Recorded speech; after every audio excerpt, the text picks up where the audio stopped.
Həsənov Bəxtiyar Kamiloğlu, mən 1969-cu ildə Dərələz mahalının, Qərbi Azərbaycanın Dərələz mahalının Gömür kəndində anadan olmuşam. Hansı ki, bu kənddə mənim dədəm, babam, ulu babalarım doğulmuş, böyümüş, başa çatmış və orada öz mülklərini, öz bağlarını, öz təsərrüfatlarını yaradıb yaşamışdılar hansı ki, son dövrlərə qədər. Bizim kənddə demək olar ki, kənd Dərələz mahalının ən böyük kəndlərindən demək olar ki, biri idi. Kəndin əhalisi çoxdur, yəni son deportasiyaya qədər orada 1000 nəfərdən çox əhali yaşayırdı. Kəndin ümumi yaşayışı heyvandarlıq, maldarlıq və əkinçiliklə məşğul olurdu. Kənd əhalisinin əsas gəlirləri bu sahələrdən idi. Bu sahələrlə üzərində, yəni öz gəlirlərini əldə edirdilər. Demək olar ki, sərbəst bildiyimiz kimi hətta sonraki dövrlərdə kolxoz, savxoz, hətta savxoz yaradılmış kənddə. Bunlarla bağlı danışacağım. Kəndin ümumi əhalisi müsəlman şiə əhali idi. Demək olar ki, hamısı əhalinin, yəni əksəriyyəti o müsəlman dininə sitayiş edirdi və şiə məzhəbinə sitayiş edirdi. Kənddə bununla bağlı həmin kənddə demək olar ki, düzdür, indi əhalinin bu hazırki əhalinin çoxu bilməsə də, yəni 19-cu əsrdə mənbələr göstərir ki, kəndin məscidi olub. Sonraki mərhələdə bu yaşlı insanların məsələn yaddaşından, bugün biz maraqlandı onların yaddaşında qeyd olunur ki, kəndin əhalinin inanc yeri, hansı ki, sonraki bu bildiyimiz kimi dini mərasimləri keçirilən yer olub. Orada əsasən kənddə dini mərasimlər təşkil olunub, həyata keçirilmiş və məlum oldu ki, 19-cu əsrdə həmin yerin böyründə bir tikili olub. O tikili kəndin məscidi olub. Yəni kəndin mollası da olub. Molla Əlverdi Allahverdi də olub. Bu arxiv sənədlərində bu adı keçir. Yəni o kənddə məscidlə bağlı və həmin kəndin məscidin mollası ilə bağlı məlumat keçir və buradan da aydın olur ki, həmin o insanların inanc yeri və o dini mərasimlər həyata keçirdiyi yerdə məscid olub. Sonradan isə bu məscidin yeri Sovet dövlətinin gəlişi ilə insanlar bu məscidi qorusun deyə müəyyən tədbirləri məsciddən kənar bir yer vardı, orada həyata keçirdilər. Bizdə qoralıq deyilən bir yer vardı, onun başında həyata keçirildi ki, yəni gələn insanlara aradan bizdə Aralda böyük bir kənd vardı. O Paşalı kəndi, o da Azərbaycan kəndi olub. Sonradan ora ermənilər həm Osmanlı dövləti ərazisindən, həm də Qacarlar dövləti ərazisindən köçüb yerləşdirmişdilər və onlar da o kənddən keçən yol gəlib bizə gəlirdi və əhali də elə bir yer seçiblər ki, o mərasimləri həyata keçiriləndə oradan görə bilsinlər ki, kimlərsə gəlir də, yəni Sovet dövründə bildiyimiz kimi bunlar qadağan olmuşdu və orada həyata keçirirdilər həmin mərasimləri.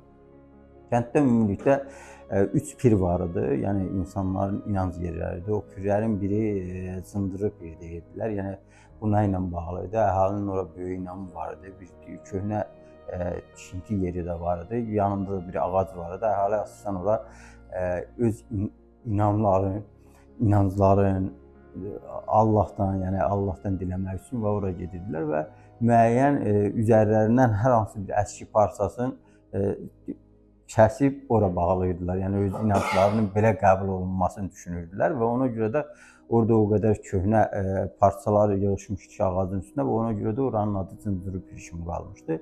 Pirlərin biri isə yuxarıda bizdə yal, İsa yalı deyilən bir yal vardı. O yalda bir qəbir, köhnə qəbri olub. Həmin qəbirə insanlar inam bəsləyirdilər və gedirdilər. Onun üzərində qurban kəsirdilər və öz diləklərini diləyirdilər. Amma düzü mən də elə müəyyən mənbələrə baxdım ki, amma o qəbrin kimə aid olduğu və nə üçün orada olduğu, nə üçün o təpənin başında qoyulduğu hələ məlum deyil.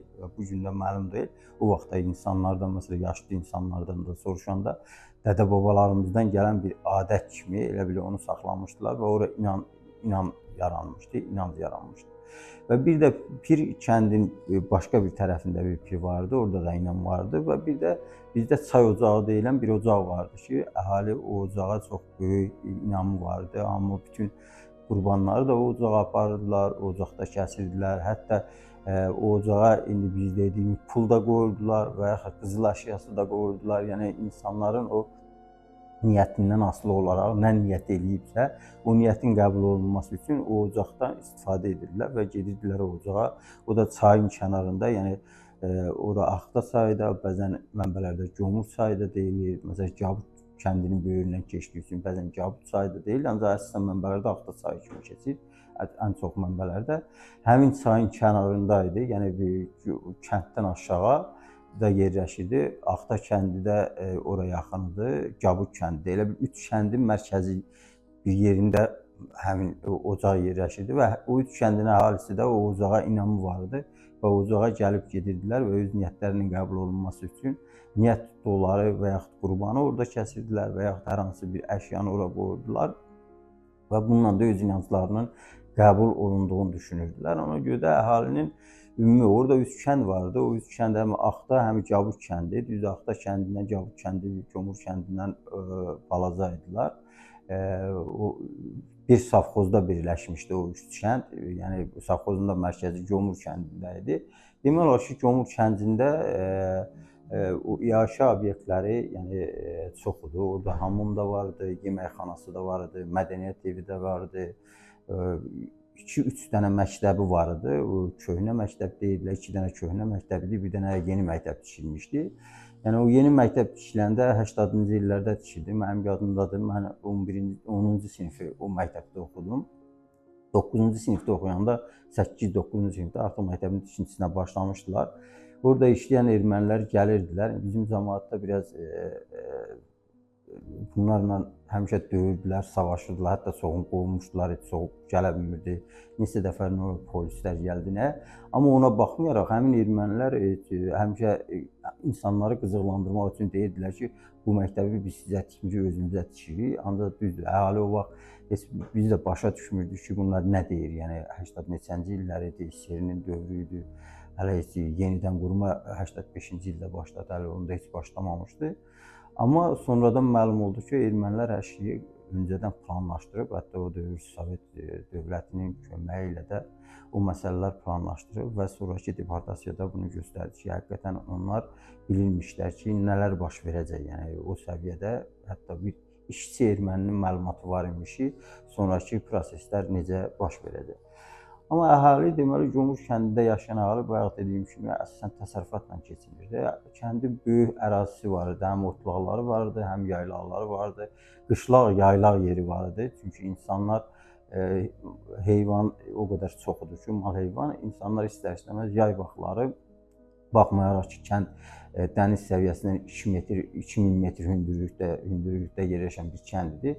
Hətta yayda insanlar buradan daha yüksəkliyə, hardasa 3000 metrdən yüksək yerlər vardı. Məsələn, Küşü dağın böyründə obalar vardı. O obalara gedirdilər, təsərrüfatlarını orada saxlayırdılar və sentyabr ayı gəlməmiş, yəni məktəb başlamamış, əhalinin çoxu kəndə gəlirdi. Çünki hamının orada ailələr böyük idi. Yəni bir şey də qeyd edeyim ki, yəni orada kənddə demək olar ki, bir 10-a yaxın qəhrəman ailə vardı. Yəni qəhrəman ana vardı. Hamısının 10 uşaqdan çox ailələr çox idi. Ona görə də ailələrin ən az uşağı bizdə 5-4 uşaqdır. Yəni çox idi ailələrdə uşaqların sayı. O uşaqlar da əksəriyyəti məsələn oxuyurdular, təhsil almaq üçün çalışırdılar. Çoxu da təsərrüfatda məsələn valideynlərinə kömək edirdilər. Mal heyvanın saxlanılması üçün ki, həm ailənin də qazanc yeri ümumiyyətlə təsərrüfat əkinçiliklə bağlı. Kənddə toy adətləri var idi, bayram adətləri var idi. Yəni o 3 kəndin demək olar ki, Gömür, Cabud, Ağda kəndinin həm toyu bir yerdə keçərdi, həm yasma rəsmlərində hamısı bir yerdə iştirak edirlərdi, həm də bayramlarda eyni adət-ənənələr üzrə o bayramları həyata keçirirdilər. Burada maraqlı şeylər çox idi. Mənim yadıma gələn, mən 18 yaşına qədər orada yaşadım. 18 yaşından sonra mən əsgəriyə gedəndən sonra artıq ora qayıda bilmədim. Əsgəriyə getdim. Ondan sonra isə artıq indiki bu Naxçıvan şəhərinə qayıtdım. Çünki atamgil artıq orada bir neçə yer dəyişəndən sonra indi sonra dəyəcəm, gəldilər orada məskunlaşdırdılar. Kənddə ən çox maraqlı keçən Novruz bayramı idi. Yəni düzdür, yeni il də qeyd olunurdu. Yeni il o qədər maraqlı deyildi. Yəni sadəcə olaraq bir çöldən hansısa bir ağac, yəni Hind dediyimiz yolka ağacı, böyle şam ağacı kəsilirdi, gətirilirdi. O da bəzənilirdi, o şam ağacı və bir də elə belə bir günlük bayram keçirilirdi və yekunlaşırdı. Amma ondan sonra isə bu mart ayı gələndə artıq bizim əsas bayramlar onda başlayırdı. Mart ayının hələ yəni bayrama axırcı, bizdə il axırı çərşənbəsi deyirdik. O il axırı çərşənbəsinə 4 həftə qalmış, artıq çərşənbələr başlayırdı. 4 həftə qalmış hər bir evdə, yəni bir nəfər kimi o üç kənddə də birinci evlərdə təmizlik işləri başlanırdı. Həyətlərdə, bağlarda, evlərdə o təmizlik işləri aparılırdı. Evlərin içi tökülürdü, yorğan, döşək, hər şeydə, yəni nə vardısa hamısı yuyulurdu, paltarlar təzələnirdi. Məsələn, həmin bayram günü istər-istəməz valideynlər övladları üçün yeni paltarlar alırdılar, yeni ayaqqabı alırdılar. Elə bir ki, bir təbiətin oyanışı ilə bərabər bir insanların da yeni bir oyanışı olurdu.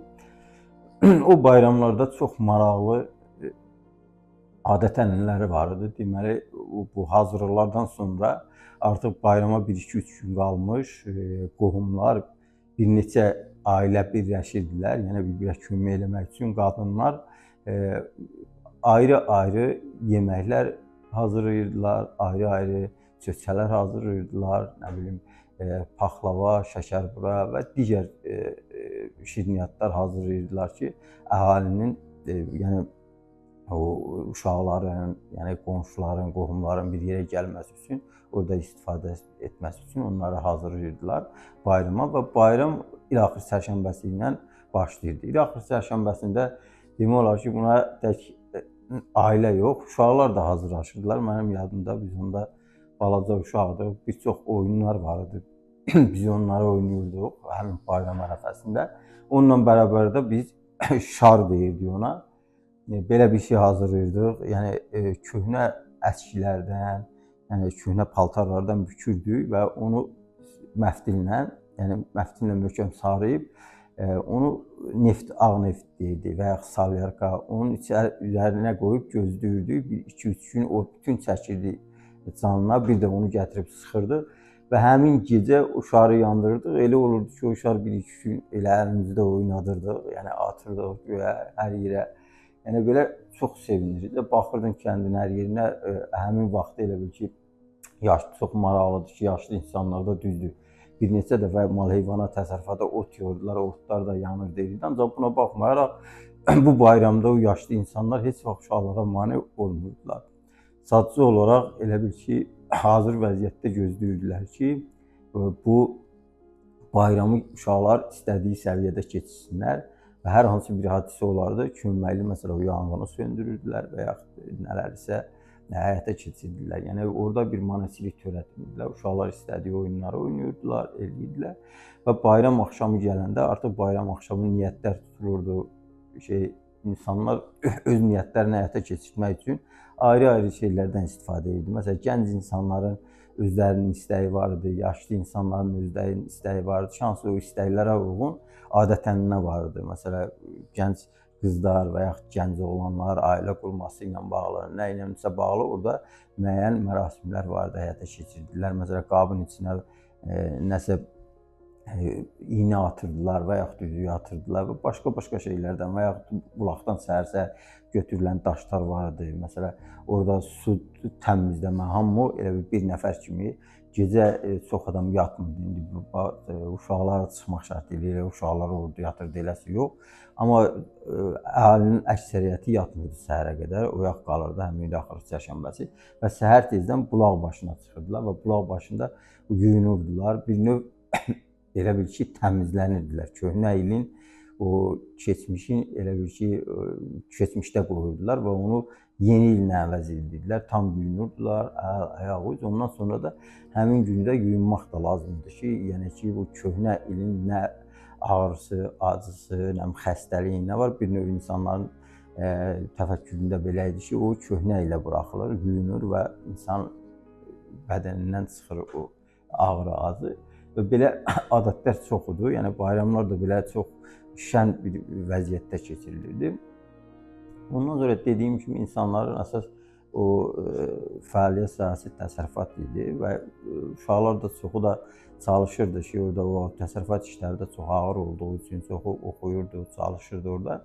Çox təəssüflər olsun ki, o kənddən oxuyanlar da heç çoxu gəlirdi. Düzdür, orada bir son vaxtlar 80-cı illərdə biraz müəllimlərdən var idi, kəndi müəllimləri. Amma ondan öncə məsələn 60-cı illərdə mənim əmim orada qurtarmışdı. İlk dəfə kənddə universitet qutaranlardan biri olub, Şamil Həsənov. O orada məktəb direktoru da işlədi, zavuç da işlədi. Yəni onu demək olar ki, ermənilər qoymurdular işləməyə. Bir neçə dəfə də mənim özümün yadımdadır. Onda mənim olardı hardasa 9 yaşım, belə 10 yaşındaydım, dəqiq yadımda deyil. Bizim evə axşam bir erməni gəlmişdi, Arzumanyan adında. Sonra mən babamla atamın söhbətindən eşitdim ki, onda məktəbdə işləyirdi. Eşitdim ki, o məktəbə gəlib, nəsə inspektordur, İrəvan şəhərindən gəlib ora. Amma orada nəsə əminə sözləri düz gəlməmişdi. Əmi bunu vurmuşdu və onu da gətirmişdilər bizə ki, yəni müəyyən məsələlər. Ermənilər, yəni deməyim odur ki, ermənilər gəlib o qədər burada iş görürdülər ki, yəni haqsız işlər görürdülər ki, məcbur edirdilər ki, nəsə eləyəsən. Onun da səbəbi o idi ki, o təhsilli insanları, sözün deyə bilən insanları o bölgədən uzaqlaşdırmaq və sonra da o 3 gün bizdə qaldı. Atam gülümlə, babam gülməni eşitdiyimə görə pul da verdilər, nə bilim, heyvan da kəsdilə qoydular ki, şikayət eləməsin, getdi. Amma ondan 1-2-3 il sonra mənim əmmimi oradan çıxartdılar, yəni məktəbdən də çıxdı. Sonra məcbur qaldı, gəldi Naxçıvan şəhərində məskunlaşdı. Yəni tək bu elə mənim əmmimlə bağlı deyildi. Yəni o dövr başqa kəndlərdə də belə Allah çoxdur. Yəni orada təhsilli, sözün deyən insanları ermənilər orada qoymurdular. Yəni maraqlarında deyildi ki, orada işləsinlər. Onları çıxardandan da sonra əsasən orada qalan insanlar, təsərrüfatla məşğul olan insanlar olurdu ki, onlar da bu dediyim kimi qışlaq, yaylaq vaxtı təsərrüfat o qədər böyükdür ki, o işlərlə məşğuldurlar. Yəni bu bir işlərlə də məşğul olmağa heç vaxtları da yox idi. Ermənilər də bunu çox gözəl bildiyi üçün əsasən o təhsilli insanları, yəni o tarixin bilən, keçmişin bilən insanları oradan uzaqlaşdırmağa çalışırdılar ki, artıq bu insanlar o başqa bir insanlara o təhsili, o keçmişi danışmasın, verməsin. Ancaq buna baxmayaraq bizim yaşlı nəsillər çox yaxşı halıdır ki, o yaşlı nəsillər kəndin tarixindən, keçmiş insanların, o kənddə yaşayanların, yəni hətta o kəndə gələn, əsasən deyim ki, o kənddə bir neçə ailə də başqa kənddən, o vaxt ermənilər o başqa kəndləri dağıdanda o kənddən gəlib orada məskunlaşmışdılar.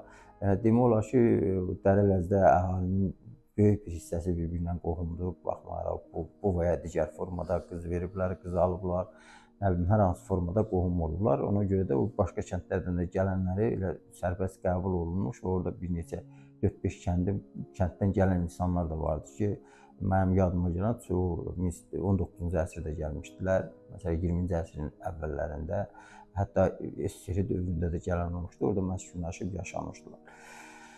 Əhalinin kəndlər tək bizim tərəfdə kəndin coğrafi quruluşu elə idi ki, bu bir tərəf Naxçıvan idi, dağlar idi, Naxçıvana keçirilirdi. Orada o yol qışda çox təhlükəli və keçilməz bir yer idi. Yəni Küşü dağı bildiyimiz kimi ən hündür dağların biridir. O tərəfdən idi yol, o tərəfdən də dağlardan keçmək çox çətin idi. Yəni qar, boran, insanları oradan çox qışda keçmək mümkün deyildi. Amma yaz ayları insanlar gedirdilər, gəlirdilər, yoldan istifadə edirdilər. Başqa bir yol isə tək gedib həmin o bayaq dediyim kimi Paşalı kəndindən, onlar ondan sonra Zaritab qoymuşdular. Həmin kənddən keçib gedib Mərdürüz kəndi var. Mərdürüz, sonra Martiros həmin kənddən keçib gəlib Gülüstan kəndindən, ondan sonra Bizqovdan aşağı düşüb Cəhri ilə Naxçıvana. O yolda bir yol var, bir yoludur. Yəni Naxçıvan tərəfə yol. Bu bir tərəfdən yol isə Cermuk tərəfdən gəlirdi, belə yoludur, keçirdi, gedirdi Kəlbəcər, Laçın tərəfə, yuxarı tərəfə Göyçəyə. Yəni Dərələz ümumiyyətlə elə bir coğrafi məkanda yerləşib ki, mərkəzdir. Demək olar ki, Qərbi Azərbaycanın mərkəzi hissələrindən biridir. Yəni bir tərəfi Zəngəzurdur, bir tərəfi yuxarı tərəf Göyçə, bir tərəfi Veli. Yəni bu mahalların əhatəsində yaranıb. Bu biri tərəflərdə bildiyimiz ki, Kəlbəcər, Laçın, bu biri tərəfdə isə Naxçıvan, Şərur, Naxçıvanın Şərur bölgəsi, Şahbuz bölgəsi və bu ərazilərlə həmsərhəddir. Kəndin özü isə məsələn bir tərəfi Naxçıvandır, bizim kəndin dediyim kimi bir tərəfi Naxçıvandır, Şuşa tərəfi. Bu biri tərəfdən də kənddən çıxış edəndə Buzqov tərəfə gəlirdin. Yəni o yol biraz aralı idi.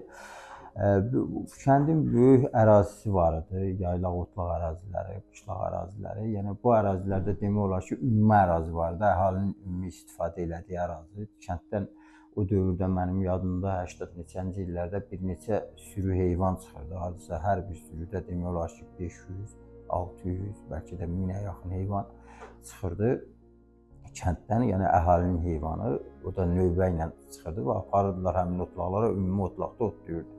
Ondan başqa isə insanların hətta Sovet dövründə hərənin öz ayrı-ayrı pisə biləcəyi yerlər vardı. Düzdür, o safxozlar əsasən o maşınlar hərəkət edən yeri, düzənli yeri, nə bilim, o çəmənləri, biçənəkləri artıq safxozlar biçirdilər. O asan əldə olunan yerləri safxozun mal heyvanları üçün biçirirdi.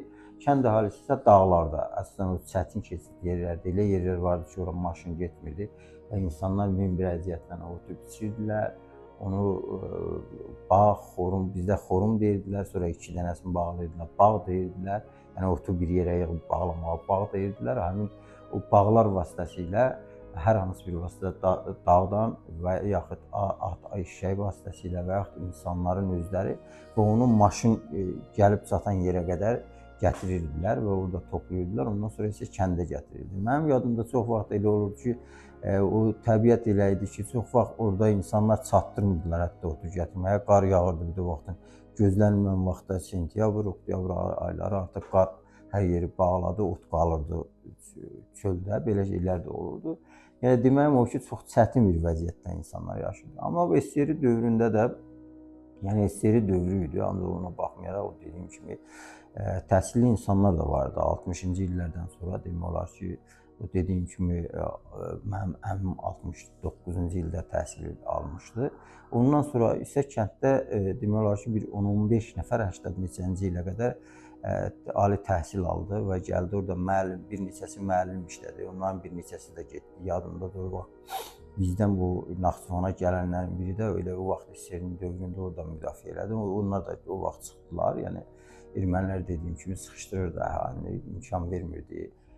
Həm bizim o kəndin otlaq yerlərdə dəqiq yadımda deyil tarix. Yadımdadır ki, o vaxt otlaq yerlərinin üzərində erməni kəndlərindən bağlı məsələ qaldırdılar. O da yəni ən yuxarı səviyyədə həll etməyə çalışdılar. Bir hissəsini də həll elədilər. Bizim kəndin ərazisinin, yəni torpaqlarının bir hissəsini aldılar. Həmin o bayaq dediyim Zaritə Paşalı, birazında Mərdürüz kəndlərinə, yəni o erməni kəndlərinə verirdilər. Yəni o yaylaqları da bu sıxışdırmanın bir növüydü. Çünki əhali təsərrüfatla məşğuldur, heyvandarlıq, maldarlıqla məşğuldur və bu maldarlıq da təbii ki, o otlaqlarda olan örüşlərə, yəni obalara gedirdi və ermənilər də bunları tədricən bizim əhalilərindən alıb erməni kəndlərinə adını da belə qoydular ki, məsələn, Paşalı kəndinin, Zaritap kəndinin safxozu çox böyükdür, təsərrüfat böyükdür.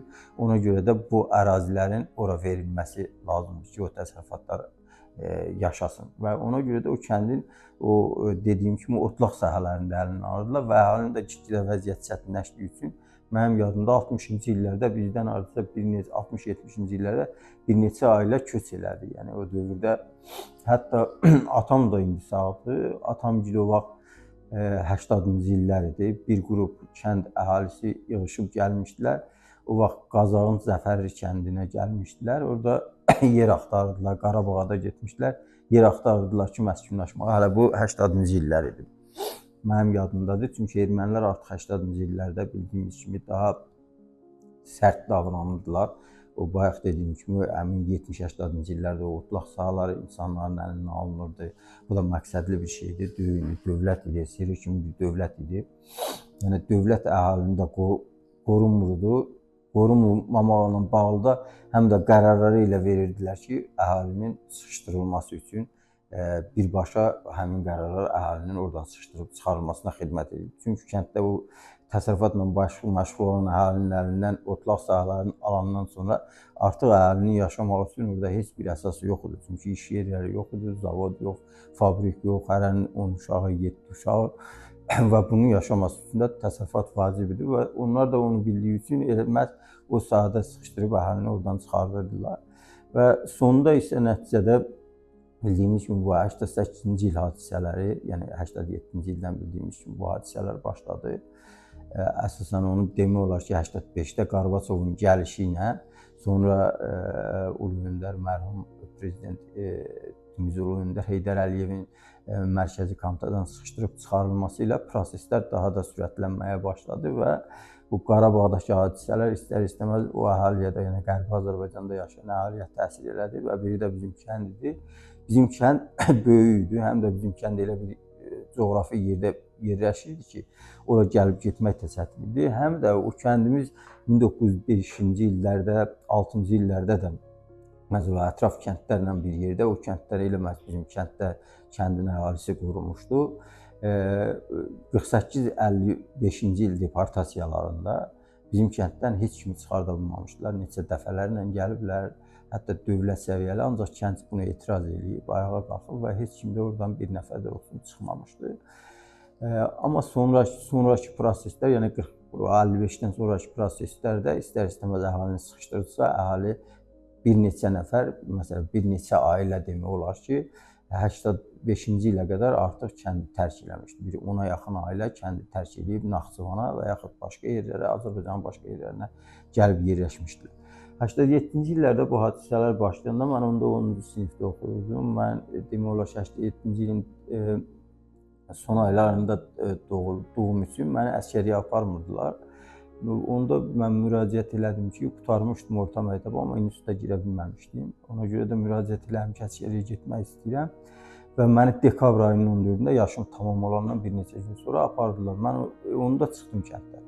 Kənddə ondan sonra baş verən hadisələrlə bağlı düzün sözü birbaşa şahid deyiləm. Sadəcə olaraq əsgərlikdən qayıdandan sonra və ailəmizin, oradan gələn insanların vəziyyətini görmüşəm. Bir də onların dilindən həmin hadisələr eşitmişəm ki, nələr baş verdi. Bizim kənddə demək olar ki, ermənilər bizim kəndə heç vaxt orada birinci katib həmin hadisələrdə birinci katib bizim kəndə gəlib öz maşını ilə gecə saat 1-də və bunu saxlayıblar ki, birinci katibdir, maşındadır gəlib. İstəyiblər bu vaxt siz niyə bura gəlmişsiniz? Bunun da arxasınca həm polis rəisi gəlmiş, həm də orada işləyən başqa digər işçilər, rayonun işçiləri gəlmiş. Güya ki, bunlar gecə bu başlayıb cəmaata ki, bəs gecə bizə xəbər verdilər ki, burada savxozda nəsə olub, biz gəlmişik təsərrüfatı yoxlamağa. Əhali də başa düşüb ki, bunlar təsərrüfatı yoxlamağa yox, başqa bir erməni gəlsə bilirdilər ki, buradan artıq sağ çıxa bilməz, birbaşa katib gəlib. Bu katibin maşının orada bizim kənddə rəhmətli İlqar vardı, rəhmətə gedib, deyir o həmin katibin maşını 2 böldü. Dəmirlə ortadan 2 böldü, yəni bütün o ban hissəsini 2-yə böldü. Sonra polis rəisi zadı gələndən sonra bunları da artıq maşınları var, bunlar qaçıb çıxıb gediblər. Yəni yaşlı insanlar da deyir, orada sual verəcəksiniz, bu gecə vaxtı niyə bura gəlmişsiniz? Sizin burada nə gününüz yoxdurmu gələr? Onlar gəliblər görək silah zad var. Həqiqətən də o dövrdə mənim yadımda silah vardı. Yəni bizim kənddə silah çox idi. Hər bir insan, yəni təsərrüfatla məşğul olan insanlar da hamısının silahı vardı. Orada məsələn canavar vardı, ayı vardı, mal heyvanı qorumaq üçün silahdan istifadə edirdilər. Ermənilər də bunu bildiyi üçün qorxurdular. Həm də bizim kənd biraz davakar idi. Onsuz elə Sovet dövründə qorxurdular o aşağı kəndlər. Hətta rayona bizim kəndin hərbiyə aparanda ayrı aparırdılar ki, o dava düşəndə bilirdilər ki, kəndin uşaqları da həm də qoçaq idi, davakardılar o baxımdan. Ona görə də həmin proseslərdən sonra deyir kəndin cəmaatı bizim kənd demək olar ki, 89-cu ilin dekabrın 7-sində axırıncı adamlar çıxıyor. Yəni 88 ya 89. Yəni orada olma 89. Ya 88, 88, 89. 88-ci ilin dekabrın 7-sində axırıncı adamlar oradan çıxıb. Onların danışdığını, ondan qabaq elə bir insanlar çıxanda mənim atam oradan tez çıxıb, aprel ayı, 88-ci ilin aprel ayı bu hadisələr başlayan kimi mənim babam yaşı çox idi, Allah rəhmət eləsin ölənlərə. O gəlib ki, sənin uşağın çoxdur, hamısı da balacadır, düzü biz 10 uşağın içində böyük, məndən böyük bir bacımdır, bir də mən idim, yəni əsgəriyyəcə qalan hamısı orta məktəbdə oxuyurdu. Gəlib ki, yəni bunları buradan çıxartmaq çətin olar, qış ayları gəlib, sən indidən çıx, atam da çıxmır, atam özü danışır, sağdır, deyir, mən çıxmırdım evdən, əmim məcbur elə ki, yox, çıxmalısan, deyir, mən çıxdım. Ümumiyyətlə kənddə müsəlman dini abidələri ilə bağlı, həm də xristian dini abidələri vardı. Bu abidələr Alban dövrünə aid abidələr idi. Həm kilsə var idi, həm də bizimkilər elə Alban vəngi deyirdi, adı da belə idi. Alban kilsəsi, Alban vəngi. Bu iki xristian abidəsi də orada var idi. Bu xristian abidələrinə də mən dediyim kimi 18 il orada yaşadım. Mənim hələ yadıma gəlmir. İndi bilmirəm, mən soruşuram, heç kənddə də deyirlər. Heç bir erməni gəlib bu abidələri ziyarət eləmirdi, ora gəlmirdi. Çünki onlar da bilirdilər ki, ermənilər ora gəlmə olduqları üçün adətən 19-cu əsrdə Dərələzər ərazisinə gəlib məskunlaşdılar. Bildiyimiz kimi Dərələzər ərazisində 19-cu əsrdə, hətta 19-cu əsrin özündə 95%-ə qədər əhali müsəlman, türk müsəlman əhalisi idi. Türklər də orada yaşayırdı. Ermənilər ora gəlib yerləşmişdilər və abidələrində onlara heç bir aidiyyəti olmadığı üçün onlar gəlmirdi o abidələrə. Əslən o abidələri bizim o müsəlman əhalisi qoruyub saxlayırdı. Hətta mənim yadımdadır, o abidələrin birində də şam da müəyyən vaxtlarda abidələr unudulmasın deyə o vəngdə şam da yandırırdı. Çünki Azərbaycan türkü idi, elə orada yandırırdı, onun evinin yaxını idi. Yəni qoruyurdular, abidələrin dağılma imkanı da vermirdilər, yəni qoruyurdular. Amma SSR vaxtında o abidələrdən məsələn o Alban kilsəsinin anbar kimi istifadə eləmişdilər. Bəzi şeyləri dağıtmışdılar. Sonradan ora bir erməni gəlmişdi. Mənim yadımda orada deyilənlərdən bu vəngin qapısı daş qapı olub. Bu erməni nəsə orada axtarmaq məqsədilə onlar biraz bizdi. İndi bizim cəmaət dağ cəmaət idi, biraz təmiz idi. O haqda düşünmüş. Yəqin o erməni orada qızıl axtarılmış, nə axtarılmış da gəlib orada onun qapısını zədələmişdi. Sonradan da onu düzəldə bilməmişdi. Elə çıxana qədər də o erməninin o zədələdiyi o daş qapı o abidənin böyründə idi. Bildiyimiz kimi abidələr də, yəni Qıpçaq türklərinin abidələri idi. Xristianlığı qəbul edən Qıpçaq türkləri abidələri kimmişdi. Onların da ermənilərə heç bir aidiyyəti yox idi. Əgər aidiyyəti olsaydı, yəni öz abidələri kimi gələrdilər, gedərdilər. Və həm də kənddə bundan bağlı, bundan başqa kənddə bir Qara Seyid ocağı deyilən bir ocaq da var idi. Orada ev tikmişdilər onun böyründə. Amma ev tikilməsinə baxmayaraq orada xaraba qalan, yəni dağılmış bir vəziyyətdə onu düzəldib üstünü örtmüşdülər. Ora insanlar inanc yeri kimi gəlirdilər. Orada qurban deyirdilər, gəlirdilər və gəlib oranı ziyarət edirdilər və o da insanların yaddaşında əzəldən qalmışdı və danışırdılar ki, orada Seyid olub və o Seyidin ocağıdır. Ora hətta çöl heyvanları da gəlib, gedib, məsələn, həmin ocağı ziyarət edilmiş, ceyran, cüyür gəlirmiş ora. Ona görə də insanlar oranı müqəddəs yer kimi oranı da qoruyub saxlayırlar. Ümumiyyətlə, kənddə bu Qarabağda baş verən hadisələrdən sonra kənddən əhali hissə-hissə, yəni bir dəfələ yox, hissə-hissə çıxmağa başladı. 87-ci il hadisələrindən sonra artıq 88-ci ildə demək olar ki, ilk dəfə bizim ailə o kəndi tərk edib. Atam oradan Naxçıvan Muxtar Respublikasının Babaş rayonunun Payız kəndinə. Çünki orada həmin kənddə elə bir 1905-6-cı illərdə atamgilin qohumlarının bir hissəsi o Dərələzər ərazisindən həmin kəndə gəlmişdi və atam da elə bunların yanına gəlmişdi. Amma sonradan elə bir kənddə çıxanda artıq yay aylarında babamgil, əmmigil çıxanda onlar artıq Şuşaya istiqamətlənmişdilər və atam da onlara qoşulub Şuşa istiqamətində getmişdilər. Laçında atamgili Rus əsgərləri saxlamışdı buraxmamaq üçün. Ancaq babamın təkidindən sonra Şuşaya buraxmışdılar. Atam bir müddət orada Şuşada, sonra oradan Turşuda, burada bir neçə ay yaşamışdılar. Hətta uşaqlarımız Şuşada internata da getmişdik. Bacı qardaşlarım, mən onda əsgərlikdə idim. Oradan mənim yadımda o çox ağır günlər idi. Yadımda da atam mənə bir şəkil göndərmişdilər. Onda qardaşımın şəkli yox idi. Onda da qardaşım hardasa oxuyurdu 6-7-ci siniflərdə.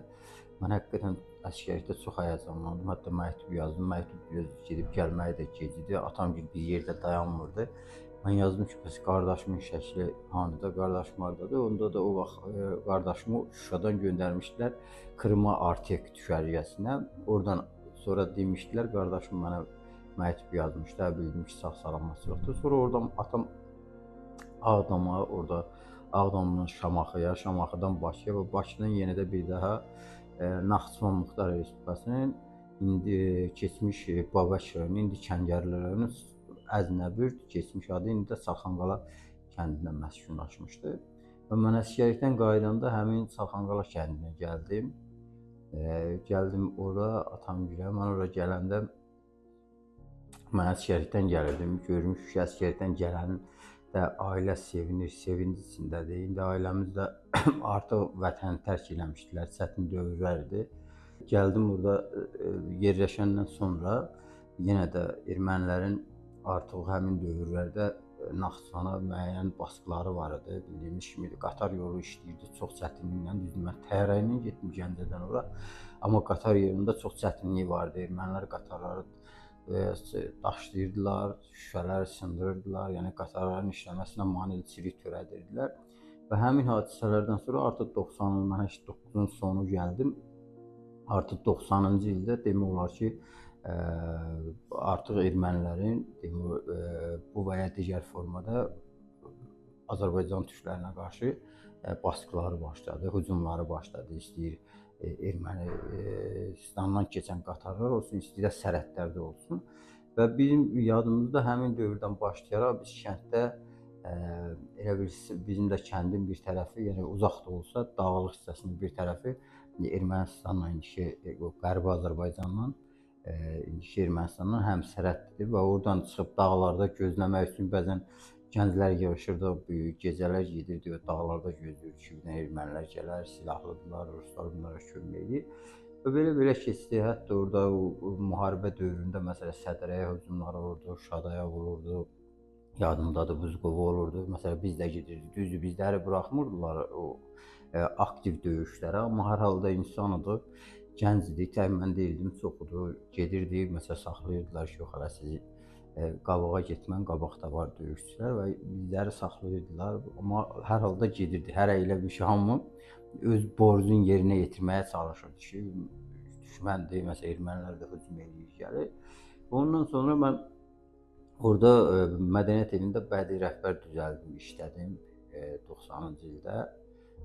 Salxanqala kənd mədəniyyət evində bədii rəhbər işlədim. Ondan sonra atam da, mənim babam aşçı olub, ozan olub. Atam da öyrənmişdi ondan. Çox təəssüflər ki, atam indi o vaxt 10 uşağı var idi. Həmin dövrdə təsərrüfatda çətinlik idi. Yəni elə istənilən səviyyədə özü də deyir, istənilən səviyyədə babam da çətin vəziyyətə düşdü. Bundan sonra aşçılıq sənəti yəni istənilən səviyyədə orada təbliğ eləyə bilmədi, amma Naxçıvana gələndən sonra burada artıq şərait yarandı, kənddə musiqi məktəbi də açıldı. Atam orada elə bir ki, həmin saz musiqi dərslərini başladı deməyə, orada qızlar ansamblı yaratdı və indi hazırda onun şagirdlərindən həm Salxanqala kənd məktəbində müəllim işləyənlər var, həm Bakıda, həm Naxçıvanda fəaliyyət göstərən tələbələr var atamın ki, onları atam yetişdirib o saz sənətinə. Ondan sonra ailəmiz böyüdü, orada başladı, yaşadı və mən universitetə işlərimi verdim və o vaxt yadımdadır, 92-ci ildə Türkiyəyə ilk qəbullar var idi. Mən ora sənət vermişdim, qardaşım da vermişdi, mən də. Həmin dövrdə mənim sənətlərimi geri qaytardılar ki, sənin yaşın artıq 22 yaşım var, qəbul eləmirik. Amma mən sonra gördüm ki, artıq 22 yaşdan yuxarılar da orada qəbul olub. 1-2 nəfər var idi. Amma qardaşım qəbul oldu. Mənim sənədlərimi qaytardılar. Qardaşım qəbul oldu. Bursada Uludağ Universitetinin Tarix fakültəsini qurtardı. Mən isə elə həmin ildə verdim test üstündən Naxçıvan Dövlət Universitetinin Tarix fakültəsinə girdim və orada tarix oxudum. Və ondan sonra mən tarixi oxuduqca, yəni o tarixin dərinliyinə getdikcə, hətta tələbəlik vaxtından, yəni bizim orada Qərbi Azərbaycanda insanların başına nələr gətirildiyinin çox faktlarla şahid oldum. Yəni 1905, 6, 1918, 20, sonra 37-ci illər, sonra 2-ci Dünya müharibəsi dövrü, deportasiya 48-55-ci il deportasiyaları və deportasiyadan sonra mərhələ-mərhələ o insanların incidilməsi, baskılar, o insanları oradan çıxarmağa məcbur eləyirdilər kənddən. Onların hamısını bir-bir artıq faktlarla bildim ki, ermənilər hətta o dövr, yəni Sovet rəhbərliyinin köməyi ilə, yəni Sovet rəhbərliyinin birbaşa qəbul etdiyi qərarlarla, yəni bildiyimiz kimi Çar Rusiyası dövründə dövr tam başqa idi. Çünki Çar Rusiyası erməniləri bu ərazilərə yerləşdirirdi, etnik dayaq kimi nəzərdə tutmuşdu, xristian dayaq yaradırdı və özü idarəçiliyə çalışırdı. Yəni onun bu idi. Ermənilər sadəcə orada sosial təminatın burada ödəyə bilmirdi dövlət və erməniləri də bir növ buraxmışdı. Ermənilər artıq burada müsəlmanlar, yerli əhali, hamının var dediyim kimi orada təsərrüfat üçün yararlı olduğu üçün hamının böyük təsərrüfatı vardı, mülkləri vardı, mülkədarlar vardı və bunların hamısını ermənilər, silahlı ermənilər məhv edirdi. O mülkədarların əlində olan təsərrüfatı və yaxud müsəlmanların da təsərrüfatı ələ keçirdilər. Bir növ onlar o sosial təminatlarını ödəyirdilər. Buna da dövlət Çar Rusiyası göz yumurdu ki, ermənilər o sosial təminat, çünki o müqavilələrdə həm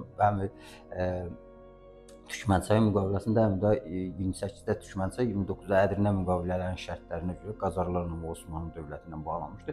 O şərtlərə görə Çar Rusiyası ermənilərə bütün təminatı vermişdi. Vergilərdən azad eləmişdi, hərbidən azad eləmişdi, hətta onlara sosial təminat vermişdi, torpaq veriləcəkdi, yer veriləcəkdi, hətta pul vəsaitlər veriləcəkdi. Bunu da qarşılaya bilmirdi. Ona görə də müsəlmanları bir növ qırdırırdı, məhv edirdi. Həm də siyasətinə uyğun idi. Müsəlmanlar buranı boşaltmalı idi ki, ermənilər gəlsin, yerləşsin. Amma sonradan Çar Rusiyası gördü ki, artıq burada vəziyyət çətindir. Çünki ermənilərin sayı bəhs eləmir ümumiyyətlə bu ərazini, o rusları ələ götürmək üçün.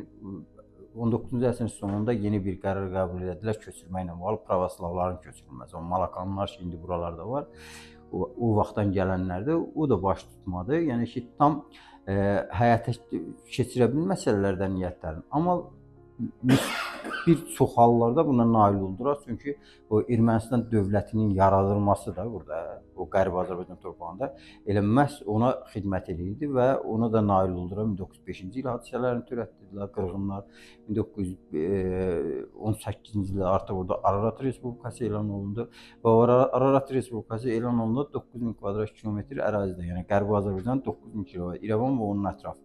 Amma sonradan isə bir il müddətinə artıq onun ərazisini böyütdülər, elədilər 29,000 kvadrat kilometr, sonra da artıq 29,8 kvadrat kilometrə qədər gətirdilər, onun ərazisini çıxartdılar. Yəni həmin dövrdə Azərbaycan Xalq Cümhuriyyətindən mövcud 18-20-də Xalq Cümhuriyyətinin süqutundan sonra artıq torpaqları hissə-hissə 20-ci ildə məsələn həm Dərələyəz, həm Zəngəzur avqust, noyabr aylarında verildi ermənilərə. Bundan sonra isə Meğrə ərazisi verildi və Naxçıvan torpaqları indiki Azərbaycan torpağına, yəni o Zəngəzur, bugün deyilən Zəngəzur koridoru varıdır ki, həmin o Zəngəzur yolunu bağladılar tamamilə. Yəni həm bir növ İrana çıxış əldə elədilər. Yəni bu həm də SSR-nin siyasətinə, Bolşeviklərin siyasətinə uyğun gəldi. Çünki Bolşeviklər İrana çıxış əldə etməyə çalışırdılar.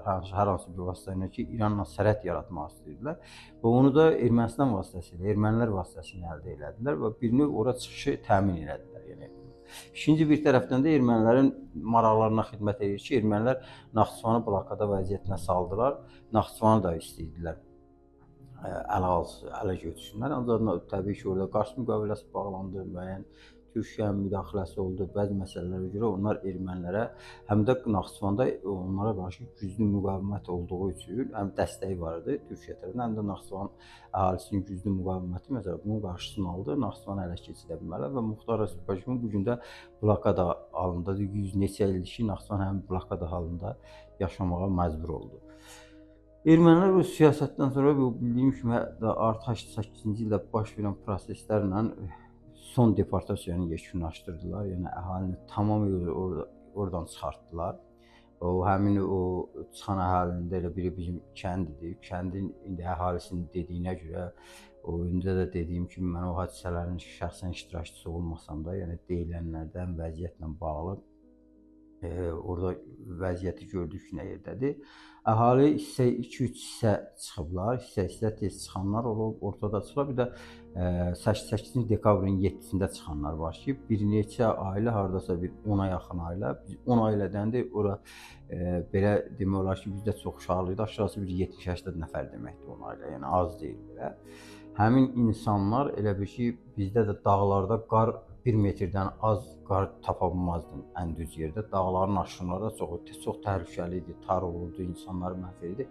Məcbur qalmışdılar, çünki yemək zat heç nə gəlməmişdi, dağlar bağlanmışdı, Naxçıvanla əlaqə kəsilmişdi. Bu bir tərəfdən də ermənilər, düz ermənilər o dediyim kimi o qədər risk eləyib bizim kəndə hücum eləyə bilməmişdilər, bilmirdilər. Bilirdilər ki, əhali yaşayır.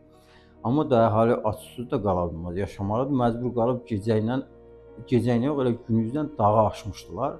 Həmin onda məsələn ayağın soyuq alan var, əllərin soyuq alan var, soyuğa düşən var idi. Məsələn bizim kənddə bir neçə nəfər hətta onun acısını yaşadı, əllərində, ayaqlarında buzlaşmaq.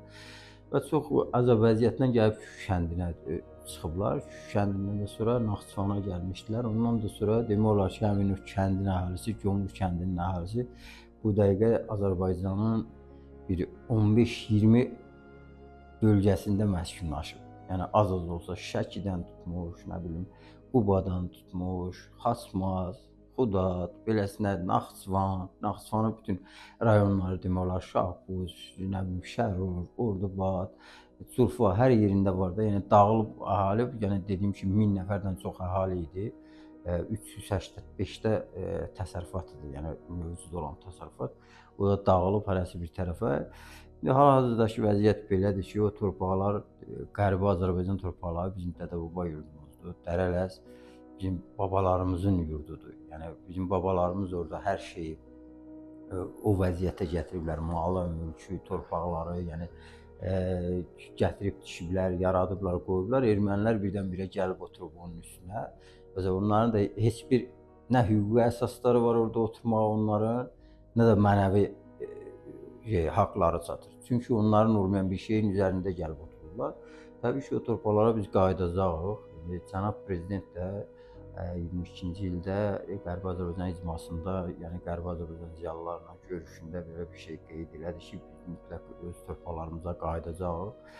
Müharibə yolu ilə olmasa da belə dinc yolla biz o torpaqlar, çünki o torpaqlar bizimdir. Yəni o torpaqların sahibi bizik. Mənim bu dəqiqə atamın, babamın, ulu babalarımın orada mülkləri var. Orada haqqı var.